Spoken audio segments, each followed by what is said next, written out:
Shalom Bapak Ibu Saudara, berjumpa kembali dengan saya Pendeta Yusuf Suranta Purba dalam program yang diberkati Tuhan, program yang dipersiapkan untuk membangun kerohanian kita, yaitu SBB, Sepakat Bertumbuh Bersama.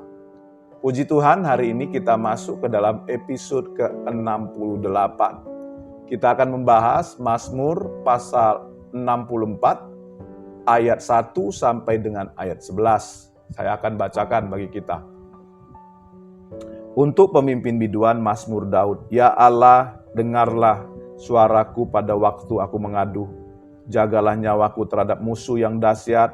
Sembunyikanlah aku terhadap persepakatan orang jahat, terhadap kerusuhan orang-orang yang melakukan kejahatan, yang menajamkan lidahnya seperti pedang, yang membidikkan kata yang pahit seperti panah, untuk menembak orang yang tulus hati dari tempat yang tersembunyi. Sekonyong-konyong mereka menembak dia dengan tidak takut-takut. Mereka berpegang teguh pada maksud yang jahat. Mereka membicarakan hendak memasang perangkap dengan sembunyi. Kata mereka, siapa yang melihatnya? Mereka merancang kecurangan-kecurangan. Kami sudah siap, rancangan sudah rampung. Alangkah dalamnya batin dan hati orang. Tetapi Allah menembak mereka dengan panah. Sekonyong-konyong mereka terluka. Ia membuat mereka tergelincir karena lidah mereka. Setiap orang yang melihat mereka menggeleng kepala. Maka semua orang takut dan memberitakan perbuatan Allah dan mengakui pekerjaannya. Orang benar akan bersukacita karena Tuhan dan berlindung padanya. Semua orang yang jujur akan bermegah. Bapak Ibu, tema firman Tuhan dari Mazmur 64 ini adalah Tuhan tempat perlindungan bagi orang benar.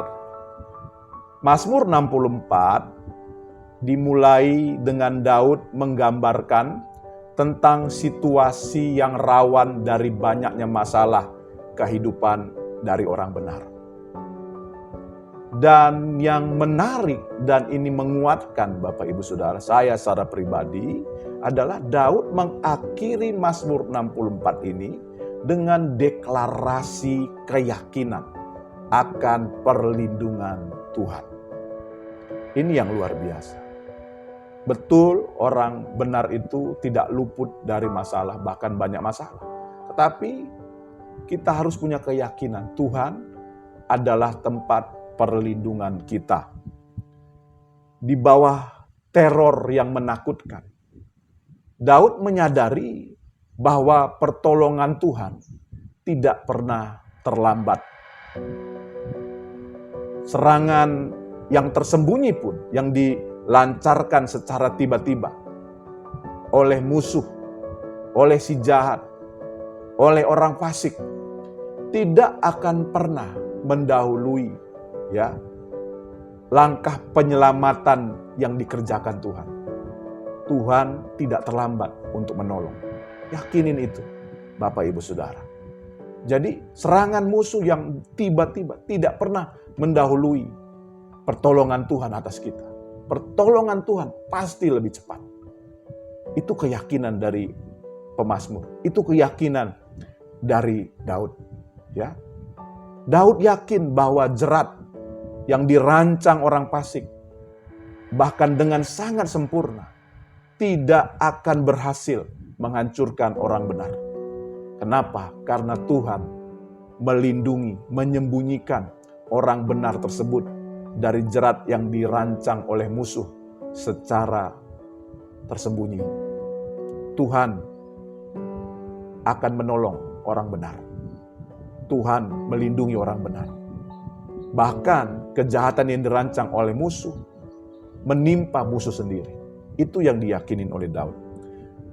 Melalui keyakinan Daud ini, kita dapat pelajaran yang pertama. Tuhan adalah tempat perlindungan orang benar. Komitmen orang benar, Bapak Ibu Saudara, untuk hidup dengan jujur, memang sering sekali membawa kepada berbagai kesulitan. Namun Bapak Ibu Saudara, Tuhan tidak akan membiarkan kita karena kebenaran mengalami kesulitan tanpa pertolongan Tuhan. Tuhan pasti menolong kita. Tuhan menjanjikan ya dirinya menjadi tempat perlindungan bagi orang benar dan orang jujur. Ya, saya akan bacakan kembali dalam ayat 11. Orang benar akan bersukacita karena Tuhan dan berlindung padanya. Jadi Tuhan sendiri yang menjadi perlindungan orang benar. Pribadi Tuhan yang melindungi orang benar. Semua orang jujur akan bermegah. Ini pelajaran yang pertama. Pelajaran yang kedua, Bapak Ibu Saudara, terdapat perbedaan yang nyata antara akhir hidup orang jahat dan orang benar. Akhir hidup orang jahat atau orang fasik, ya, dikatakan dengan tiba-tiba Tuhan menembak mereka. Ya. Tuhan menghukum mereka. Mereka tergelincir oleh perkataannya sendiri. Ya.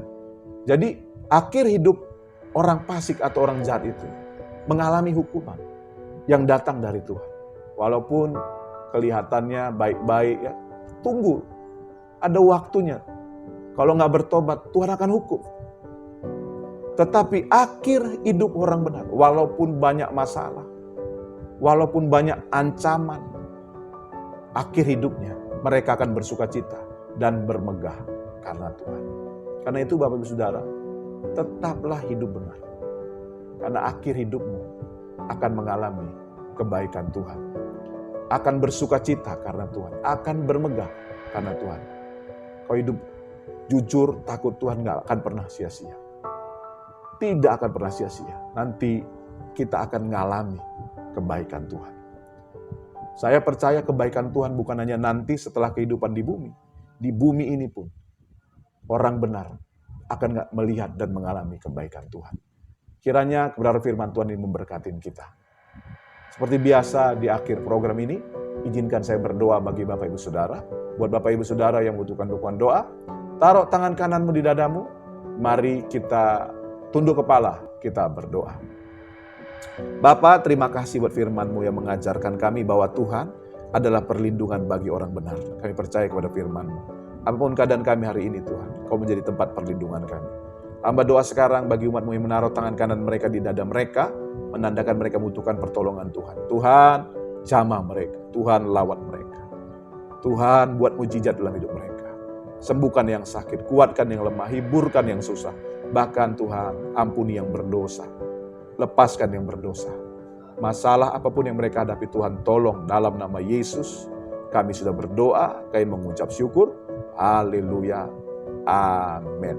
Bapak Ibu, kita sudah berdoa, percaya, alami kuasa doa kita, mujizat Tuhan setiap hari. Tetap semangat, tetap sukacita. Salam sepakat.